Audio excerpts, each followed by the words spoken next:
basically piles is a clinical condition in which the patient is suffering from the there is a pain at the anal region. इसमें ज़्यादातर ऐसी चीज़ें होती है कि जहाँ पे आप while going for the stool, जब आप टॉयलेट के लिए जाते हैं तब आपके एनल रीजन में पेन होता है, along with उसमें अगर आपको पेन है उसके साथ उसमें स्वेलिंग भी हो सकता है and there is also bleeding. So जब ब्लीडिंग होता है उसको बोलते हैं haemorrhoids and the when there is a only swelling along with the pain that will be called as a piles.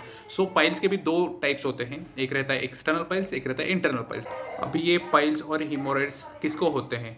Piles ये जो चीज़ है इसमें पेशेंट को basically the complaints actually started with the constipation या हार्ड स्टूल.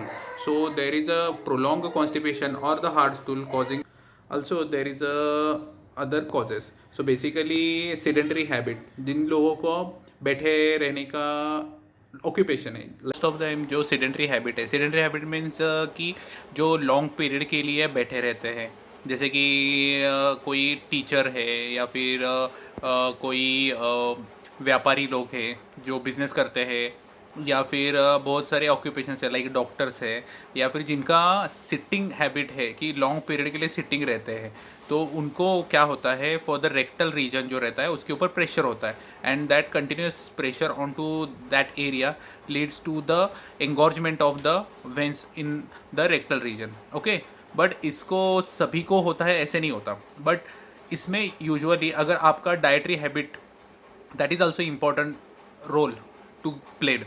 इसमें क्या होता है कि अगर आपका पेट साफ़ नहीं हो रहा है, हार्ड स्टूल हो रहा है या कॉन्स्टिपेशन हो रहा है, तो आपको स्ट्रेन करना पड़ता है. और स्ट्रेन करने के लिए आपका जो रेक्टम एरिया है, जो टॉयलेट की जगह है, उसके ऊपर प्रेशर करने की वजह से वहाँ पे सूजन आ जाती है. और ये कभी कभी वो सूजन आती है वो कंटिन्यू प्रोसेस के थ्रू होता है, लाइक कि हार्ड स्टूल हो रहा है बहुत दिनों से या फिर कॉन्स्टिपेशन हो रहा है कि आपको स्ट्रेन करना पड़ रहा है, स्टूल करने के लिए स्ट्रेन करना पड़ रहा है. और स्ट्रेन करते करते आपको बहुत सारी टाइम ऐसा प्रेशर क्रिएट करने की वजह से वहाँ के जो रेक्टल मसल्स रहते हैं एंड द वेन्स रहते हैं उसके ऊपर प्रेशर आता है. So that area got swollen, माने सूजन आ जाती है. और ये सब चीज़ों की वजह से आपके जो एनल एरिया है वहाँ पे सूजन आती है. तो उसमें भी एक एक्सटर्नल और एक इंटरनल रहती है. So the external piles will be visible. या आपके हाथ को जब भी आप टॉयलेट करते समय, आप वॉश करते समय आपको लगता है कि कोई मांस आया है या कोई सूजन जैसी गठान जैसे लग रही है, so that is external piles. और इंटरनल पाइल्स रहते हैं वो तो विदाउट एग्जामिनेशन समझते नहीं है. So this is the now for the piles.